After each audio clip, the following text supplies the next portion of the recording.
мы сейчас с вами постараемся сформулировать некие целостное видение того, что сегодня происходит с климатическим финансированием и по каким направлениям стратегическим мы должны развиваться. И мы построили нашу финальную презентацию с некого вот вводного такого диагностического блока, где у нас в Кыргызстане все достаточно неплохо с точки зрения текущей готовности к внедрению инструментов климатического финансирования, а где мы как государство, как все игроки, сообщества должны доработать что-то, внести какие-то улучшения. Ну и такой принцип светофора, то есть в зеленой области у нас все относительно неплохо, желтая и красная области, они будут требовать определенных более серьезных системных улучшений. Итак, если мы посмотрим на ключевые пробелы такие в процессе планирования климатического финансирования в Кыргызстане, то относительно неплохо у нас ситуация обстоит следующими аспектами. Первое. Идентификация ключевых климатических рисков и угроз на отраслевом региональном уровне. То есть на уровне государства, на уровне ключевых ведомств, ключевых игроков, организаций, международных доноров есть достаточно четкое системное понимание, какие секторы у нас уязвимы, какие климатические действия принимаются, куда мы движемся, куда мы придем. Это все отражено в стратегических документах климатической политики, и в целом государственное видение здесь целостно сформировано. И как бы нету каких-то системных дискуссий в стране по поводу того, надо нам заниматься изменением климата, либо не надо. Все ведомства в этом отношении, их позиции консолидированы. Далее. Процедуры сбора первичной информации в рамках процедур статистических наблюдений на уровне страны, подготовка отчетности по ЦУР. Мы сегодня неоднократно с вами отмечали, когда говорили про зеленые облигации, что рынок привязывает определенный финансовый инструмент к решению определенной проблемы. И, например, для зеленых бондов крайне необходимо, чтобы у нас финансовый продукт или проект, по которому мы его подводим, таргетировал определенную цель устойчивого развития. И в этом отношении в Кыргызстане хорошая работа ведется на уровне национального статистического ведомства. Коллеги хорошие данные собирают, предоставляют хорошую, такую достаточно транспарентную, понятную отчетность другим игрокам на международном уровне. Проецируя на наши цели и задачи, о чем это говорит? Что мы можем, как правило, без особых проблем собрать необходимые данные, которые позволят нам структурировать определенный финансовый продукт, который будет нацелен на решение определенной цели устойчивого развития. Далее. Важный момент кадры. Уровень квалификации ключевого персонала на национальном уровне, который готовит и ОНОФ, и другие стратегические документы, он высоко, в принципе, отвечает международному уровню. То есть ваши эксперты, которые работают, погружены в климатическую тематику, и, к сожалению, не так много, как хотелось бы, но те люди, которые вот в ядре этого процесса находятся, они квалифицированы, знают международную методологию, и рекомендации частному бизнесу особенно полагаться в том числе на национальные кадры. Поверьте мне, ваши национальные кадры очень многие моменты знают не хуже любых зарубежных экспертов, поэтому по возможности в частном порядке в плане каких-то совместных проектов привлекайте национальных экспертов. Наконец, достаточно хорошо все обстоит с доступностью международной технической помощи для Кыргызстана и вовлеченностью Кыргызстана в механизмы трансграничного сотрудничества по вопросам климатической политики. Это важный момент. То есть для любого международного финансового партнера серьезного есть несколько таких ключевых индикаторов. Как активно вы работаете с донорами, с международными финансовыми организациями, каков ваш портфель проектов, что вы сделали, что вы как бы сейчас готовы запустить в реализацию, и насколько вы активны в рамках работы международных либо региональных неких каких-то климатических соглашений и инициатив. Кыргызстан в этом отношении является таким хорошим примером того, как можно работать с международной повесткой. Вы на всех международных встречах, там, КОП, участники сторон в рамках двусторонних каких-то региональных соглашений, активными участниками этого процесса являетесь. И это очень хороший задел для того, чтобы развивать инструменты климатического финансирования. Как бы зоны, где требуется определенное улучшение. Что? Это принятие национальных документов высокого уровня в сфере имплементации Парижского соглашения, а также отраслевых планов, программ и стратегий. То есть стратегия есть, Но работающие документы, именно подчеркиваю, работающие документы, как эти механизмы реализовать на отраслевом уровне, энергетика, промышленность, сельское хозяйство, здравоохранение, к сожалению, есть не всегда. И особенно они, ну, можно так сказать, подхрамывают в части реальных проектов и реальных инструментов финансирования. Вот почему здесь определенные улучшения должны быть сделаны. Доступность и транспарентность первичных климатических данных. Это вопрос вот важный, который поднимала в том числе Марина. То есть зачастую для качественного планирования проектов вам надо иметь хорошие данные на региональном уровне, либо на уровне местного сообщества города. К сожалению, мы сталкиваемся с той ситуацией, когда не вся вот эта процедура сбора, анализа соответствующих климатических данных нам доступна. Поэтому, когда мы готовим национальные какие-то документы, планы, программы, стратегии, мы используем не только национальные источники, но мы используем зарубежные банки данных, геоинформационные системы и так далее. А это важный момент. Объясняю почему. Когда вы работаете с международным финансовым партнером, неотъемлемым элементом реализации таких крупных проектов является последующий мониторинг и отчетность. И внешний независимый верификатор этого аудитора этого проекта должен прийти и сказать, насколько этот проект соответствовал и позволил достичь вот этих KPI, ключевых показателей эффективности, которые изначально в идеологию проекта закладывались. А это можно сделать зачастую только с применением определенных инструментов, по которым у нас не все данные есть. Поэтому для того, парадокс, да, вот почему мы интегрировали презентацию Марины, вот в ту презентацию, которую мы даем сегодня, это базовое требование. То есть для того, чтобы у вас эффективно работал рынок климатического финансирования, вы в стране должны наращивать вот эту транспарентность, понятность, прозрачность всей климатической информации на любом уровне, географическом, секторальном и так далее. Тогда у вас создастся эффективная система мониторинга, контроля за результатами проекта, и вы можете быстрее и в больших масштабах мобилизовывать финансовые ресурсы. Уровень осведомленности персонала ключевых ведомств по вопросам климатического финансирования. Вот наши консультации показали, что коллег здесь можно подкреплять хорошими данными, методологиями, и мы считаем, что та работа, которая должна выстраиваться не разово, а на системной основе. Поэтому призываем всех партнеров и банки, в том числе и бизнес, активно прибегать к помощи и поддержке международных партнеров, программы развития ООН, потому что мы этот процесс видим системно. Мы это не видим как какую-то разовую инициативу, которую мы сделали, семинары забыли. Нет, мы видим, что системное повышение квалификации, осведомленности и органов госуправления, и бизнеса по этим вопросам климатических финансов является важной и неотъемлемой частью работы, которую мы выполняем.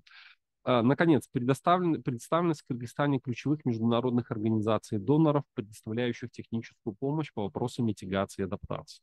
То есть, с одной стороны, мы говорим, что в целом все неплохо обстоит. С другой стороны, мы сегодня показывали, что вы работаете не со всеми финансовыми партнерами, не со всеми донорами.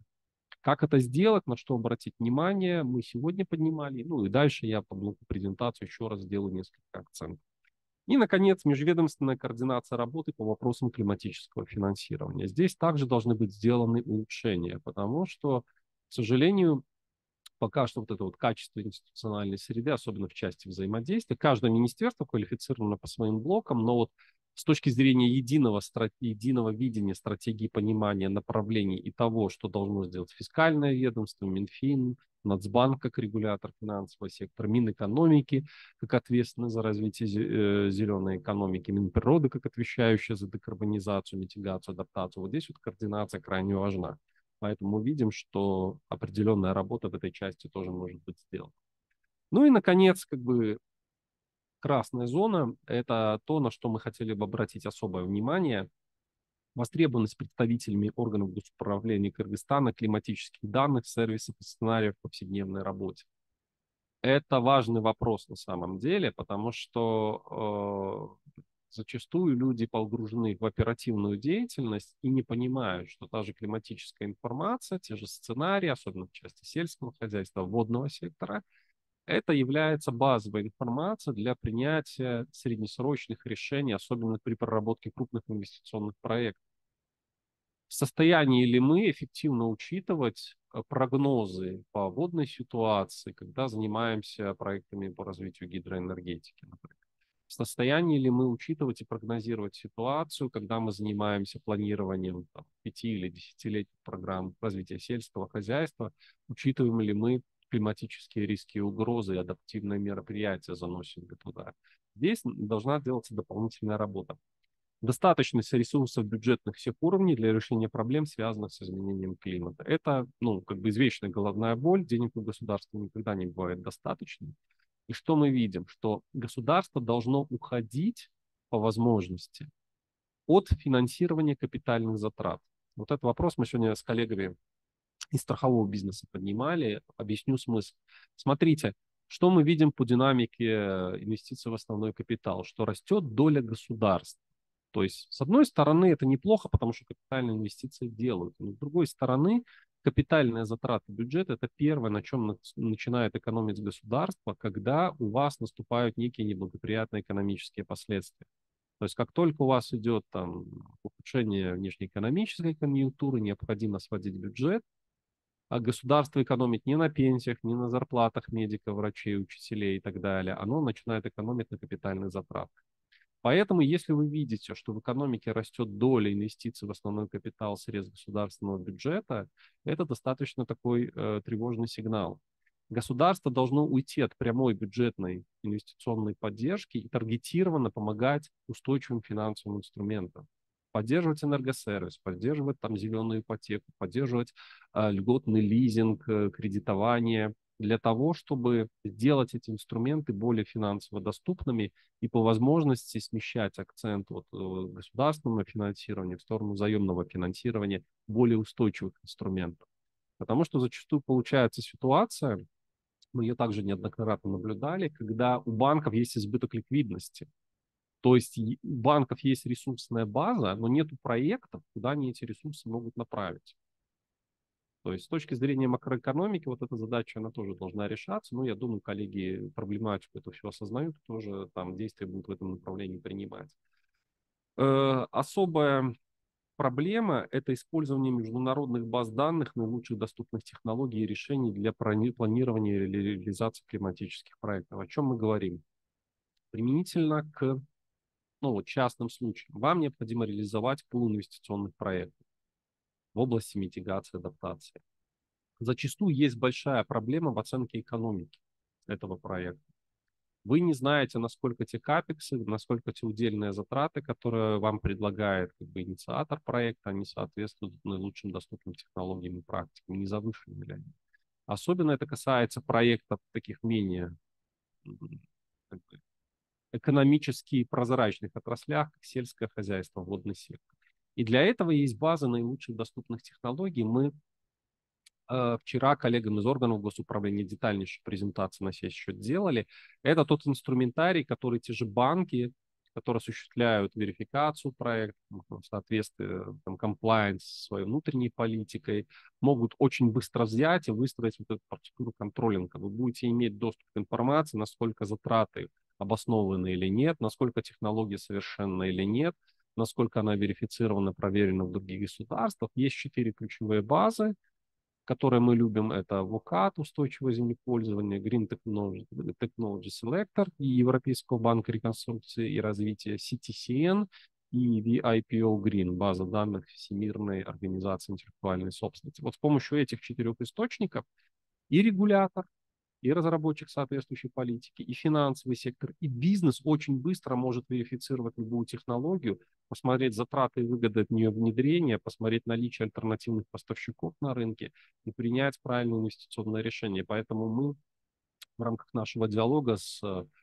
регуляторами увидели, что вот в этой области необходимо определенное улучшение.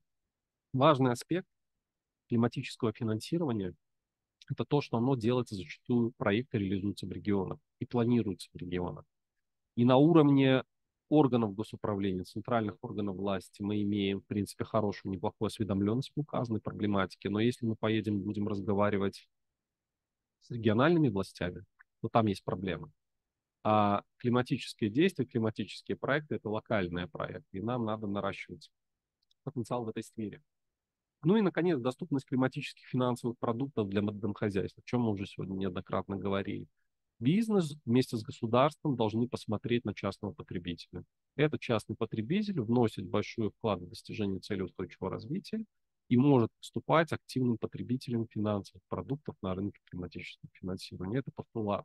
Задача — создать пул соответствующих инструментов, просчитать их макроэкономику, бюджетный эффект, социальный эффект, мультипликаторы по экономике и интегрировать эти продукты в стратегию развития финансовой системы, банковского сектора в том числе.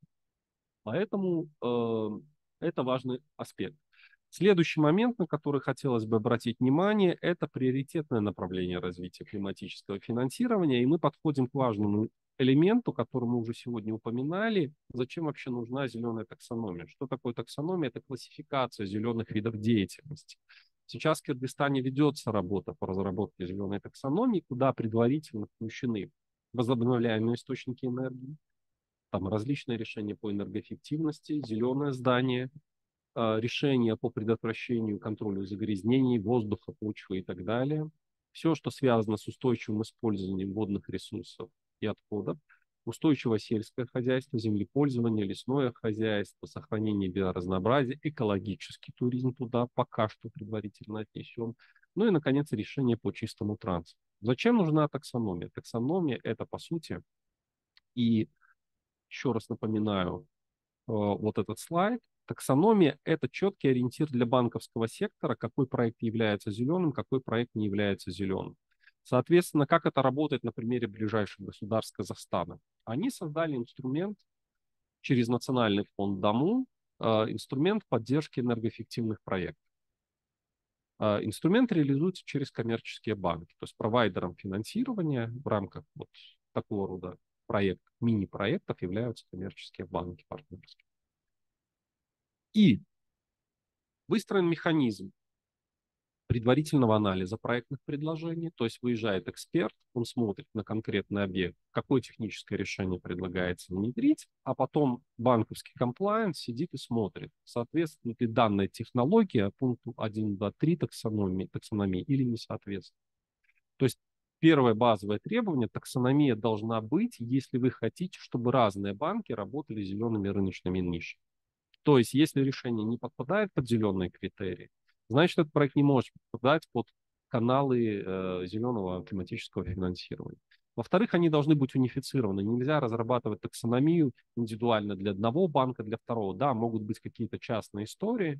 Вы можете, например, заключить партнерское соглашение, пока нет национальной таксономии, с Европейским банком реконструкции и развития, и по вашим двусторонним взаимоотношениям ориентироваться на их таксономию, которая, опять же, связана с Евросоюзовской, например. Но базовым решением является то, что это должен быть единый документ, как классификатор видов экономической деятельности, например.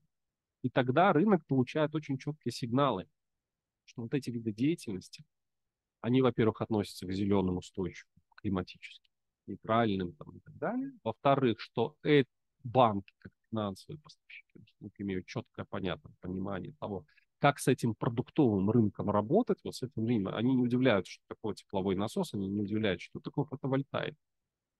В-третьих, это создает долгосрочный ориентир банкам касательно того, какой потенциал кадровый им надо развивать.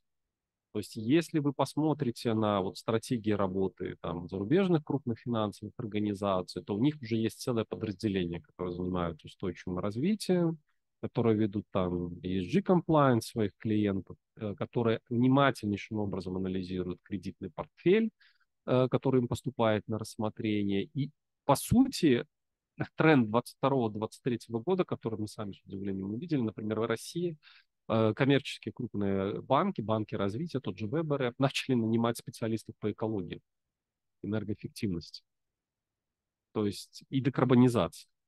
То есть, казалось бы, где банк, где декарбонизация. Они в штатное подразделение свои вводили таких специалистов для того, чтобы снизить риски проектного анализа и нарастить портфель соответствующих климатических проектов. Но все это упирается вот на вот этот базовый документ, таксономию, которая, как мы надеемся, будет подготовлена в 2022 году. Опять же, всеобъемлющий охват. Этот документ и эта сфера зеленой таксономии охватываемая, она включает в себя и органов государственного управления, и уполномоченные финансовые агентства, и кредитно-финансовые организации, и эмитенты зеленых и социальных облигаций ориентируются на таксономию для того, чтобы понимать, что социально устойчиво, а что неустойчиво.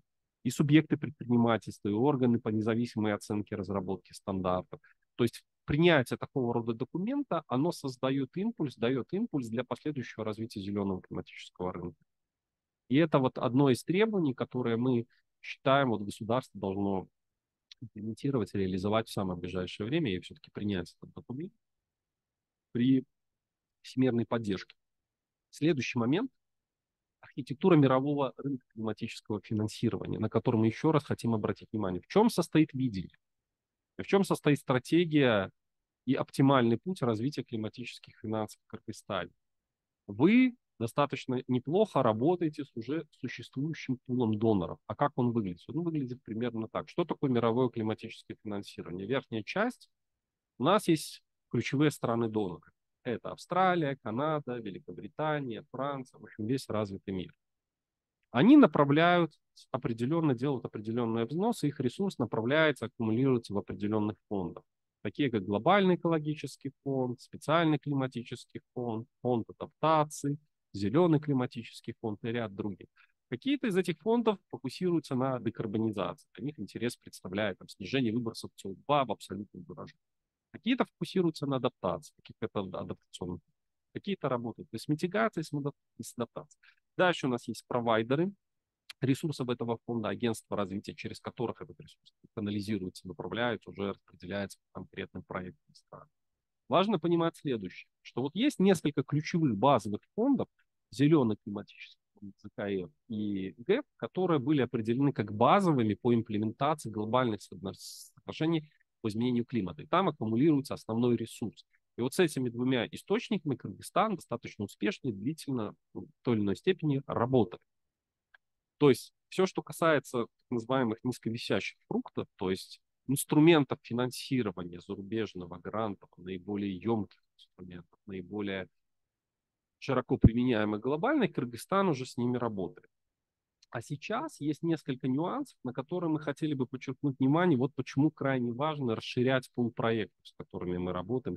Не пул проектов, пул источников международного климатического финансирования. Мы говорим о том, что мы должны выбрать максимально потенциал, который предоставляется по этим каналам, достичь точки насыщения. И пока мы вот эти ресурсы еще, может быть, не в полной степени выбрали, и есть где усилиться, параллельно решать задачи, создавать базу для развития уже непосредственно климатического финансирования, основанного на привлечении частных ресурсов. То есть сначала мы выбираем по максимуму то, что висит низко. Но параллельно эти ресурсы мы используем для того, чтобы создать нормативно-правовую базу, стандарты, подготовить людей, подготовить инфраструктуру, структурировать новые фонды и так далее, для того, чтобы затем уже раскрутить колесо коммерческих финансов. Если вы посмотрите на текущий объем проектов, которые реализованы были вот этими ключевыми глобальными климатическими фондами, вы увидите, что есть как бы фонды, которые выделяют маленький ресурс на большое количество проектов. Ну, наглядный пример – это глобальный экологический фонд. Они сделали несколько сотен проектов, но разовый бюджет, средний в больнице бюджет составляет до 5-6 миллионов долларов. Есть большие фонды, там ЗКФ, Зеленый климатический фонд, который сделал несколько десятков таких крупных серьезных проектов, национальных проектов. Но там, где разовый пул финансирования составляет в среднем больше 40 миллионов долларов. То есть, условно говоря, зная, кто из игроков у нас есть, какие проекты им интересны, вы можете таргетировать каждого из партнеров под свой блок задач, связанный, например, с развитием климатического финансирования. Более того, чтобы было понятно, все вот эти глобальные фонды, которые мы показываем, для них всех развитие инструментов климатических финансов являются приоритетным видом деятельности. Они все стараются отходить от прямой какой-то грантовой поддержки определенных пилотных проектов, финансирование создания вот этой устойчивой инфраструктуры климатических финансов для них является одним из приоритетов. Вот еще раз такое представление о том, что собой представляет средний бюджет проекта в реализации для основных климатических фондов. Обратите внимание, что для ряда стран у нас есть как бы потолки, то есть верхние пределы ресурсов, которые могут быть мобилизованы в расчете на одно государство. То есть наша задача для Кыргызстана работая с большинством указанных фондов, по возможности выбрать вот эти вот лимиты, которые у нас есть в расчете на одну страну. Для этого необходим проект. Для этого необходимо креатив, чтобы страна, имея длительную стратегию и видение климатической политики, была готова как бы синтезировать достаточно большое количество проектов технической помощи, где им необходима международная помощь. Когда мы говорим про тематику климатических финансов, почему мы на это обращаем внимание? Мы обращаем внимание потому, что в подложке климатических финансов лежит очень широкий спектр задач, которые лучше решить с международной поддержкой. Нельзя наши органы госуправления уполновачивать исключительно самостоятельно заниматься разработкой нормативки, стандартизации, созданием систем там, мониторинга отчетности, верификации, института верификаторов, все вот этой вот технической подложки. Лучше эту задачу получить и реализовать в партнерстве с донорами, которые обладают соответствующей экспертизой, которые обладают соответствующим опытом и успешными кейсами, реализованными в других странах. Важный момент софинансирования, на что обращают внимание доноры. Для них KPI– это какое количество национальных ресурсов страна могла мобилизовать как дополнение к тем ресурсам, которые предоставляются грантами. И мы видим, что вот этот мультипликатор для различных фондов различный. То есть, если мы возьмем ГЭФовское финансирование, то там мультипликатор достигает практически 40. То есть на $1 мобилизованного ГЭФовского финансирования страна в среднем заявляет вплоть до $40 мобилизованных по национальным и иным каналам. Вот почему мы говорим, что использование вот этих вот глобальных климатических фондов это является хорошей такой стартовой точкой для запуска механизма масштабного финансирования проектов по различным каналам, государственным и частным инвестиций. Вот, поэтому вот эти нюансы зачастую упускаются. Но это крайне важный аспект. Вот любого такого рода фонд это не панацея, это всего лишь стартовый инструмент, который позволяет запустить в дальнейшем масштабные инвестиции в соответствующие направления приоритета. С чем работают основные фонды? Ну, понятно, все они работают с грантами. И Кыргызстан является основным бенефициаром вот этих грантовых инструментов. В то же время фонды предоставляют займы, фонды предоставляют инструменты митигации рисков. Например, создаются на основании грантовых фондов фонды гарантий. То есть, что мы говорим применительно к Кыргызстану? Вы, например, хотите запустить у себя инструмент дерискинга энергосервисного бизнеса. Значит, вы берете, договариваетесь с условным глобальным экологическим фондом и говорите, государство готово частично взять на себя определенные обязательства по созданию такого гарантийного фонда. Но и от ГЭФа давайте получим 1, 2, 3 миллиона долларов, которые пойдут на капитализацию этого фонда. И ГЭФ вам скажет да, потому что это отвечает приоритетам их финансовой политики. Точно так же да, вам скажут некоторые другие фонды. И, наконец, инвестиции, в основном, значит, equity точно так же. Ряд фондов могут такой инструмент рассматривать. Поэтому мы, когда работаем над дизайном системы климатического финансирования в Кыргызстане, что должны делать? Мы должны работать со всем спектром возможностей, которые есть. Если есть возможность взять грант, деньги на решение конкретной задачи, запуска конкретного механизма, но надо это сделать. Зачем изыскивать деньги из бюджета, если можно их взять на халяву? Главное знать приоритет, кто их даст. И поэтому мы такого рода вот capacity building семинары делаем для того, чтобы показать все эти возможности, которые есть. Самое главное, через кого работать. Есть две категории игроков, которые продвигают указанные инструменты вот этих глобальных климатических фондов. Это международные финансовые организации и это организации, программы, это организации структуры ООН, например, программы развития.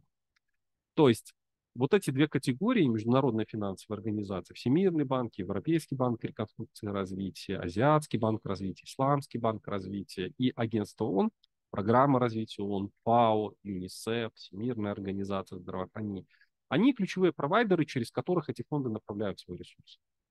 То есть важно понимать, что если вы хотите определенную часть задач реализовать, вам надо идти или партнериться с агентствами ООН, в первую очередь, или партнериться с международными финансовыми организациями. Работоспособный тот или иной инструмент. Рынок очень любит зарубежного климатического финансирования примерно следующую конфигурацию проекта. Например, страна решила запустить механизм финансирования зеленых проектов в сельском хозяйстве. Ну, вот, допустим, в Кыргызстане мы решили развивать тематику внедрение зеленых решений в сельское хозяйство по широкому спектру.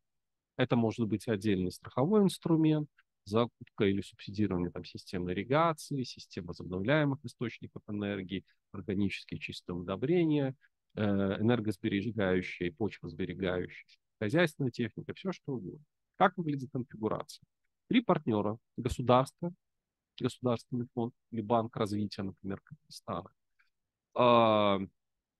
крупный финансовый партнер, ну, условно, Азиатский банк развития, Всемирный банк, ЕБРР и так далее, и ГЭФ, например, или Зеленый климатический фонд, либо иной какой-то другой фонд. Ну, ГЭФ, например, больше подходит. Структурируется проект, при котором частичный ресурс такой, ну, в размере, например, до 10-20% предоставляется государством, затем делается длинный дешевый займ на 10, 15, 20-летний период, и основное тело ресурсов предоставляется международной финансовой организации, и есть грантовая компонента, например, 1, 2, 3, 4 миллиона, которые вы получаете по линии глобального экологического фонда. Вот эти 1, 2, 3, 4 миллиона идут на подготовку инструмента, то есть на структурирование продукта, на обучение людей, на корректировку нормативно-правовой базы. Основной ресурс по финансированию предоставляется зарубежным партнерам, ну и государство, понятное дело, тоже вносит свой вклад. И тогда такой инструмент работает. То есть создание любого инструмента с привлечением международной финансовой организации, оно зачастую подразумевает, что вы получаете в том числе и грантовую компоненту, на которую вы можете сделать очень много полезных изменений. Поэтому сейчас международные партнеры, они очень любят такие инструменты. И, по сути, все крупные проекты, где предполагается направить ресурсы значительно в создании тех или иных зеленых продуктов, например, энергосервис, они обязательно предусматривают грантовый компонент. Просто иногда этот грантовый компонент сам банк вносит, там 1-2 выделяет, но более устойчивая схема, возможность мобилизации большего ресурса, сопряжена с использованием ресурсов вот такого климатического фонда, который пристегивается отдельным вагончиком к этому составу. Поэтому данный механизм сейчас максимально активно используется во многих странах, ну и не забывайте про него. И важный вопрос, который не очень любят органы госуправления, это административные издержки на администрирование проектов. Дело в том, что эти административные издержки, которые покрывают затраты международного агентства, которое работает, они для разных фондов составляют различный процент, но, как правило, это достаточно существенный процент. Иногда национальные партнеры задают вопросы, на что же вы тратите деньги. Они тратятся как раз вот на то, чтобы международные партнеры могли длительно, устойчиво работать над тем, чтобы данный инструмент, данный механизм был эффективным. Вот пример нашего сегодняшнего мероприятия, он как раз и показывает, что когда вы будете запускать подобного рода инструменты, вам потребуется большое количество обучающих мероприятий, стадий туров, запуска реализации пилотных проектов. Вот на эти издержки как раз идут вот эти вот административные косты, про которые мы говорим. И, наконец, помним про тайминг. Если вы работаете с глобальными вот этими фондами, администрирование проекта, запуск, подготовка и запуск занимает годы. Вот почему мы говорим, что Кыргызстану надо использовать все возможности, не ограничиваться, хотя тоже полезный инструмент, использованием только вот этих инструментов. Почему? Потому что от момента формирования идеи до момента, когда вы получите первый ресурс, первую поддержку, пройдут годы, 2-3 года зачастую. И поэтому мы говорим, что для Кыргызстана целесообразно использование и как бы адаптация различных инструментов климатического финансирования под различные потребности различных секторов. И в перспективе однозначно все более возрастающую роль будут играть зеленые инвестиционные банки. Почему мы говорили сегодня, вот в кулуарах в частности, про необходимость повышения, улучшения инвестиционного рейтинга Кыргызстана? О чем идет речь? Сейчас есть ряд банков, которые формируют свои инвестиционные портфели, исходя из критериев зелености, климатической устойчивости и так далее, заемщиков.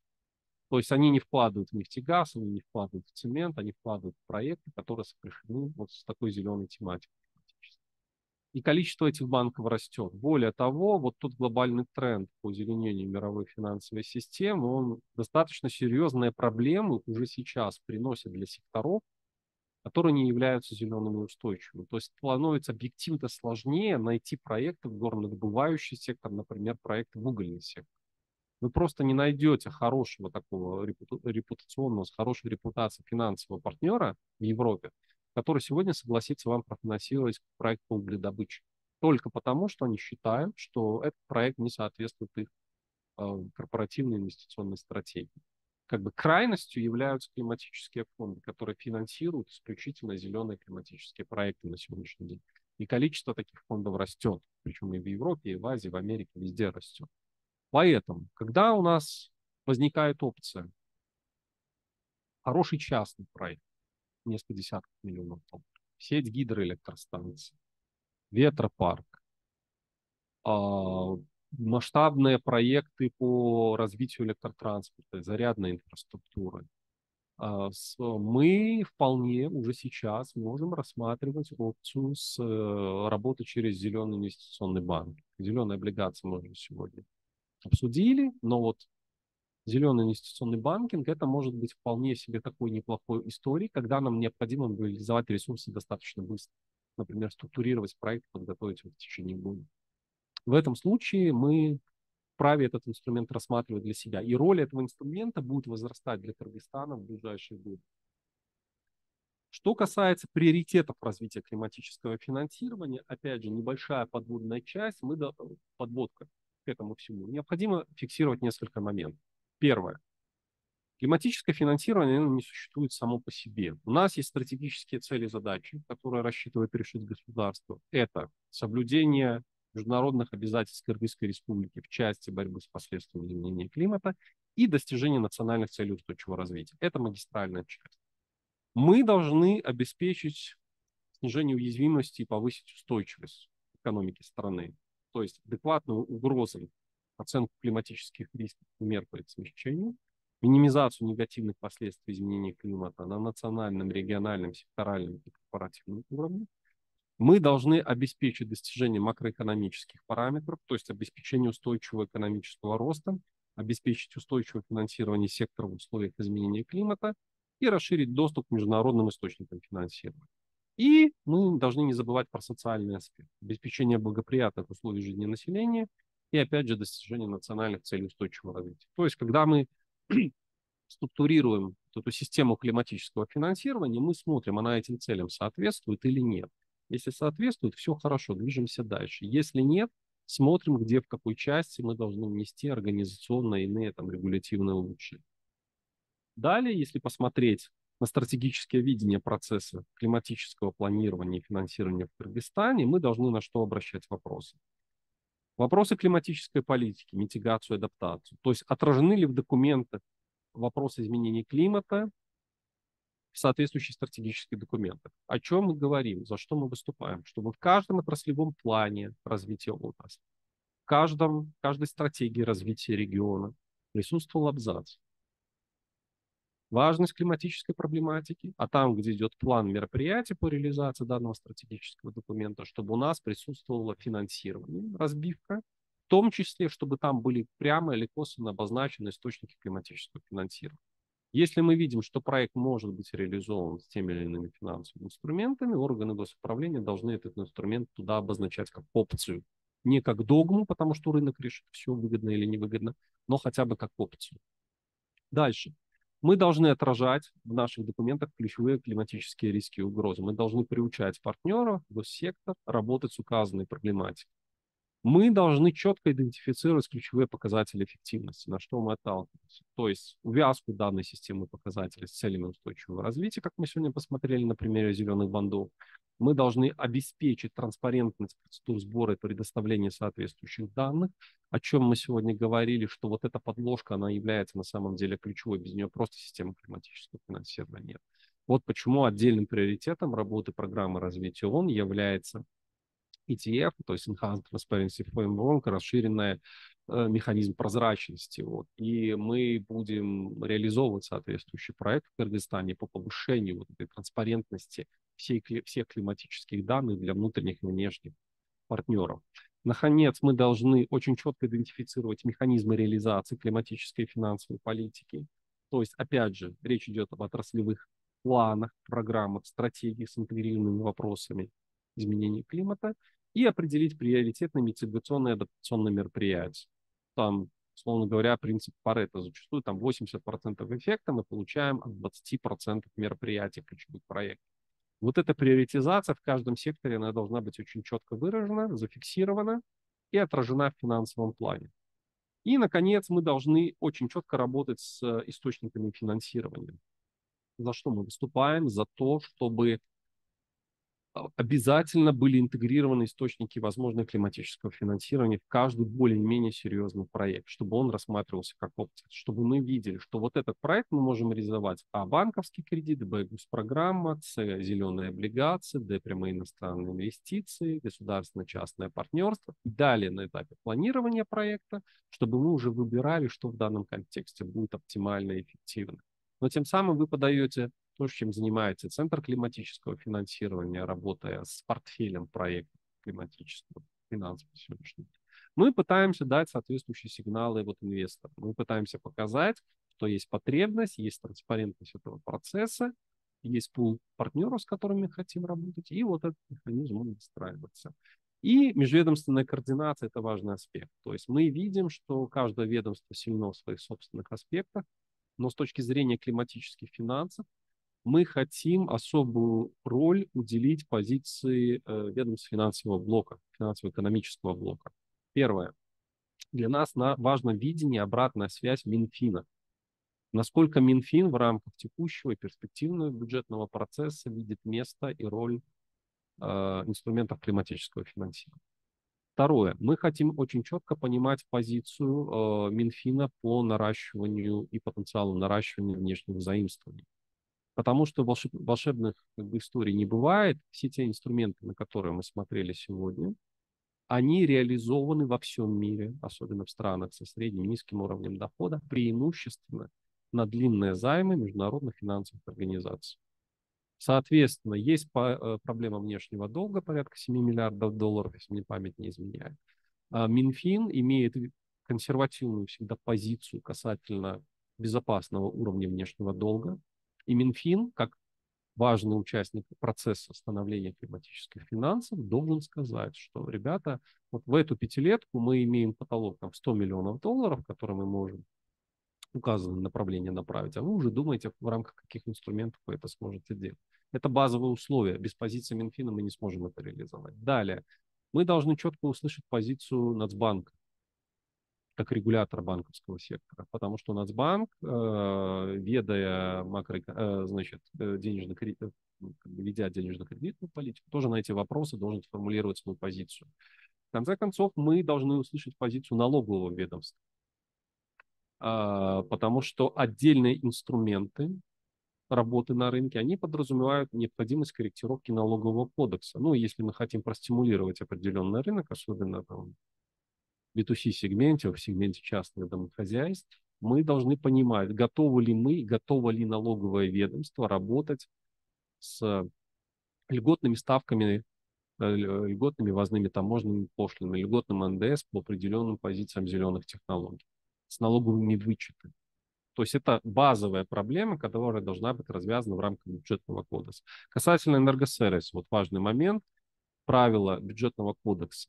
Можем ли мы запустить механизм энергосервиса? Мы можем его запустить только в одном случае, если затраты на электрическую, тепловую энергию плюс энергосервис будут интегрированы в рамках, условно говоря, одной статьи классификатора бюджетных трат.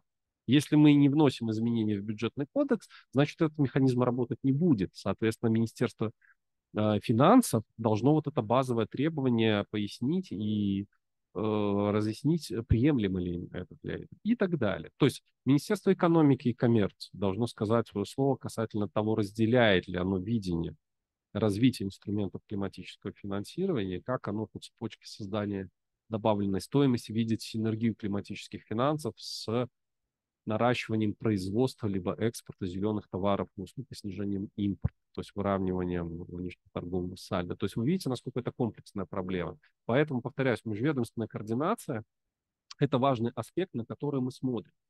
Дальше. Работа. Климатические финансы – это, условно говоря, 5 основных измерений. Это национальное планирование, региональное планирование, отраслевое планирование, планирование на уровне компании, планирование на уровне домохозяйства. То есть в идеальной инфраструктуре климатических финансов мы должны иметь финансовый продукт для каждого из указанных сегментов. Мы должны иметь некие магистральные, важные национальные продукты, инструменты, которые решают страновые задачи. Мы должны иметь, ну, на примере продукта, который Европейский банк реконструкции и развития продвигает, проект «Зеленые города». Это продукт финансовый, который решает проблемы муниципалитета. Мы должны иметь продукты на отраслевом уровне, некие программы работы, например, с проектами в области возобновляемой энергетики. Ну и, естественно, на уровне компаний, на уровне домохозяйств, точно так же, как мы уже сегодня неоднократно говорили, мы должны таргетировать определенные инструменты. Отдельная задача, которая должна быть развязана с точки зрения климатических финансов, это корректировка определенных законодательных аспектов. То есть, что мы видим? Аспект развития климатических финансов для Кыргызстана – это необходимость внесения большого изменения в нормативные акты различных уровней. Кодексы, законы, подзаконные акты, принятие постановлений правительства и так далее. Как этому помочь? Мы даем инструментарий. Вчера мы это с партнерами государственными обсуждали. Мы даем все методики и рекомендации международных органов. Мы им предоставляем соответствующий банк данных, где все эти методики консолидированы. Мы даем нашим партнерам рекомендации и методики всех международных финансовых организаций, доноров, для того, чтобы они учитывали их требования при структурировании будущих проектов.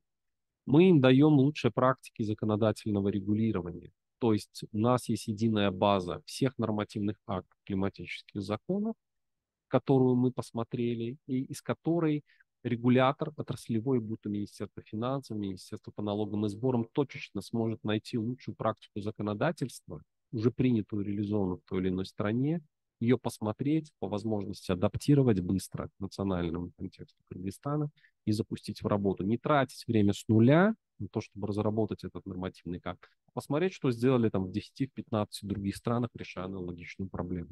Причем это может быть сделано в течение нескольких минут. Доступ есть. Поэтому вот такой гибкий инструмент, который мы рассматриваем. Процесс планирования климатических финансов, как мы видим по каждому этапу. То есть цели и задачи мы определили, доступность исходных данных на национальном, региональном, секторальном и корпоративном уровне. Что должно быть сделано?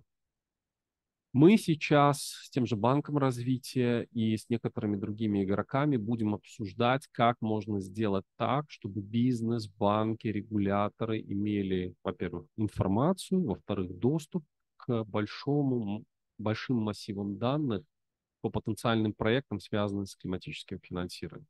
Ну, например, вы должны иметь транспарентную информацию по паспортизации и показателям энергоэффективности и необходимым мероприятиям всех объектов социальной сферы. Либо вы должны иметь информацию по всем там, текущим перспективным проектам развития зарядной инфраструктуры электротранспорта. Либо вы должны иметь детальную информацию как участники бизнеса по всем проектам и инфраструктуре, связанной с водным сектором обработки отходов, вплоть до конкретного насоса, как это делается за рубежом. То есть создается определенная базовая такая инфраструктура, выстраивается процедура обмена данными для того, чтобы бизнес, государства, регуляторы, международные партнеры ускорили максимально подготовку и анализ технических данных по тем проектам, которые представляют интерес с точки зрения инструментов климатических финансов. Оценка емкости для климатического финансирования. Мы сегодня показали пример тех данных, как это можно сделать. Это ни в коем случае не абсолютная истина. У нас с коллегами, видите, дискуссии здесь были, что включено, что не включено. Но мы видим, что есть большая серая зона, связанная с сектором государственных финансов, сколько туда ресурсов направляется на какие проекты. А эта информация важна бизнесу. Мне строить завод по производству там, 20 тысяч уличных светильников в год или 100 тысяч уличных светильников. Мне необходимо строить завод под производство 1 миллиона метров квадратных тепловой изоляции, либо 5 миллионов метров тепловой изоляции в год. Это все та информация, которая позволяет затем принять бизнесу и участникам процесса инвестиционные решения. И транспарентность является абсолютно базовым условием данного процесса. Значит, мы должны очень четко делать профилирование финансовой инфраструктуры Кыргызской республики. Что мы делали в других странах с коллегами из UNDP? Мы смотрели профили банков, и мы по каждому банку видели структуру их кредитного портфеля.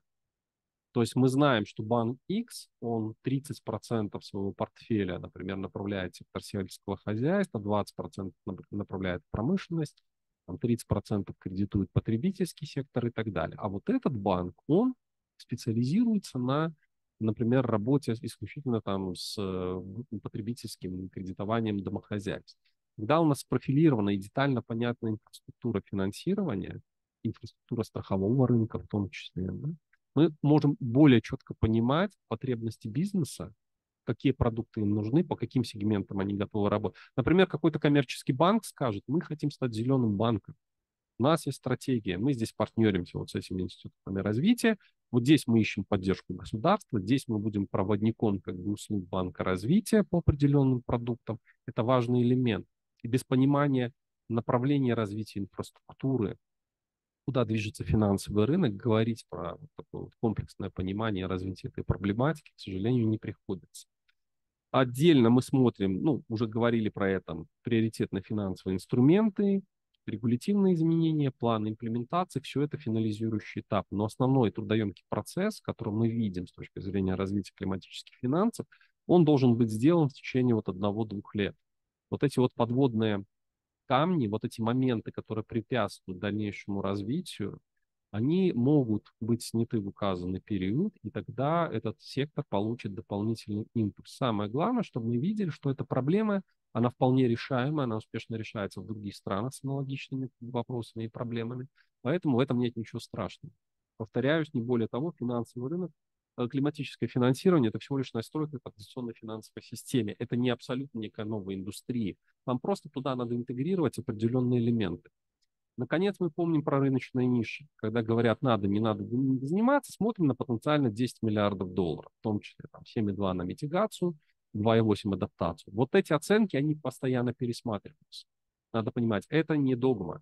Сейчас будут корректироваться новые, делаться через год-два, определяем на национальном уровне вклад, будут сделаны уточненные оценки, эти цифры поменяются. Но про отраслевые приоритеты мы должны помнить. То есть эта информация должна быть доступна и транспарентна, и понятна не только профильным экспертам, которые занимаются тематикой климатических финансов, экологии, там, декарбонизации, но она должна быть понятна финансовому сектору. Покажите мне еще рыночные ниши, в которых, ну, потенциально, понятно, нереально, но потенциально сосредоточены такие ресурсы. Их не так много для Кыргызстана. Поэтому это вот четкий такой инвестиционный сигнал для бизнеса, как эти инструменты могут работать.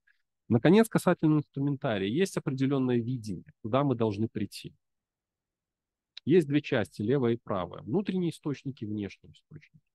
В части внутренних источников мы видим, что сохранится государственный бюджет в рамках отраслевых инвестпрограмм, отраслевых субсидий, инструментов поддержки, которые и так есть, кредитов госбанков. Но мы сюда вводим, например, определенные налоговые стимулы, инструменты зеленых облигаций, инструменты дерискинга, то есть снижение риска для инвестиций. Есть частные инвестиции. Опять же, прямые иностранные инвестиции, кредиты в частных банках. Добавятся механизмы ГЧП, углеродное, климатическое страхование, углеродное финансирование, различные инструменты. Все это должно работать в комплексе. Не будет такого, что у нас будет какой-то один инструмент, который мы направим исключительно на цели климатических финансов. И, наконец, международные источники финансов. Задача здесь стоит очень большая – взять от рынка все. По возможности взять бесплатный ресурс, грантовый ресурс, расширить пул партнеров, с которыми мы работаем сейчас, с учетом новых партнеров, которые у нас имеются.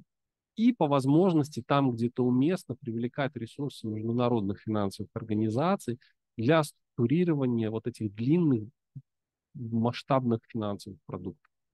Потому что у государства и у банков частных не будет своих собственных ресурсов для того, чтобы запустить там фонд, либо супер-эско создать несколько десятков миллионов. И как мы примерно, очень укрупненно, да, просто как пример, а не как некую финальную конфигурацию, видим приоритетные инструменты климатических финансов в разрезе секторов. То есть делается такая матрица. По вертикали мы имеем различные отрасли. Энергетика, возобновляемые источники, энергоэффективность, промышленность, сельское хозяйство, водный сектор, транспорт, МЧС, ЖКХ, социалка, города, домохозяйства. По горизонтали у нас есть различные инструменты. Энергосервис, супер-эско, системы торговли выбросами, иные инструменты углеродного рынка. Зеленые облигации, фонды гарантии, револьверные фонды, климатическое страхование, зеленый лизинг, зеленая ипотека, льготированные кредитные продукты, средства бюджета, про которые не забываем, кредиты, гранты, МФО. И есть, условно говоря, зеленая, желтая, оранжевая зона. Инструмент обладает в данном секторе хорошим потенциалом, средним потенциалом или не очень хорошим потенциалом. Да? Что мы делаем сейчас? Сейчас мы количественно уточняем оценки и собираем дополнительные данные, и до конца месяца у нас будут эти оценки. Во сколько мы оценим примерный потенциал, возможно, каждого инструмента. То есть, условно говоря, по рынку энергосервисных контрактов можно мобилизовать было бы порядка, ну, как мы считаем, там 10 миллионов долларов. Если будет запущена супер эска, возможно, это будет до 20 миллионов долларов. Если мы говорим про элементы климатического страхования в сельском хозяйстве, но это единицы миллионов долларов в год, возможно, там, через несколько лет. Если мы говорим про зеленые облигации, зеленые бонды, то это десятки миллионов долларов в год. То есть каждый инструмент будет таргетироваться на свою отрасль. И тем самым вот это единое видение, оно будет сформировано. Поэтому, повторяюсь, вот теперь по каждому инструменту, по каждой отрасли надо будет развязать те барьеры, которые есть. И мы пропишем в нашей дорожной карте тот перечень, ну, реалистичных шагов, которые должны сделать национальные партнеры, органы госуправления, бизнес для того, чтобы указанные вот узкие места развязать. И есть определенное предложение по дорожной карте, просто как пример того, как мы видим этот процесс. Есть краткосрочные меры, которые могут быть реализованы с достаточно быстрыми изменениями нормативной базы, регулятивной базы в течение, например, до 3 лет. Исходя из этого, инструменты энергосервиса, инструменты кредитования домохозяйств, определенные фонды гарантии, револьверные фонды, льготные кредитные программы, а также инструменты зеленого лизинга, зеленых облигаций, ну, естественно, кредиты, гранты, МФО, все это может быть реализовано в горизонте примерно до 3 лет. Если мы говорим про более длинный период, где-то в горизонте 4 от 4 до 6 лет, можно попробовать запустить инструменты климатического страхования, если это будет уместно и обосновано, формат супер эска и зеленая ипотека. И более длительные инструменты, на которые мы обращаем внимание с точки зрения, например, ну, объективного развития ситуации в регионе, определенной системы торговли выбросами в рамках неких региональных систем, подчеркиваю, не национальных систем, в рамках углеродного налогообложения, климатического страхования, энергоэффективности и некоторых других инструментов. Подчеркиваю, это не все инструменты. Важно понимать следующее. Это процесс, длительный процесс. Во-вторых, это непрерывный процесс. В-третьем, есть определенная приоритизация определенных инструментов. Мы не зря говорили много про энергетику и энергоэффективность. Там сосредоточен основной потенциал и снижение выбросов парниковых газов, и инвестиционные потребности.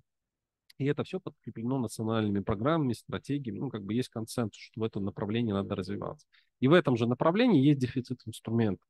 Поэтому мы начинаем работать с теми приоритетными секторами, где указан спрос, он объективно максимальный, не забывая про другие отрасли. Мы видим, что ряд инструментов, помните вот эту лесенку Всемирного банка снизу вверх, когда мы двигались, они объективно могут быть реализованы позже, но они расширят спектр инструментов, с которыми мы будем работать. Под эти изменения должна быть подготовлена нормативная база, сделаны некоторые институциональные, организационные инструменты, и, как мы видим, реализованы новые проекты международной технической помощи.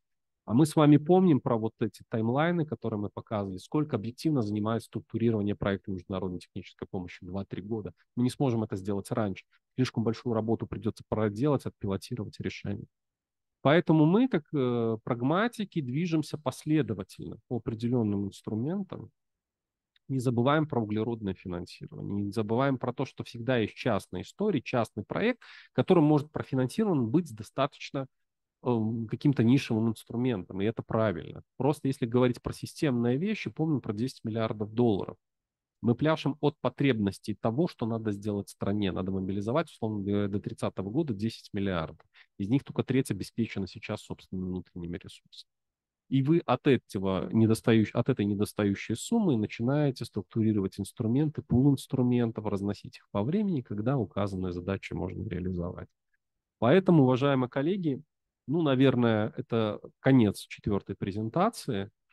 Вот, говорили мы сегодня много, может быть, не о совсем понятных и очевидных вещах где-то в каком-то контексте, но на самом деле мы проговорили и постарались практически приземлить, сделать практически применимыми и осязаемые те вот основные не очень очевидное, не очень очевидное видение того, что собой представляет рынок климатического финансирования, зеленый рынок Кыргызстана и по каким направлениям мы можем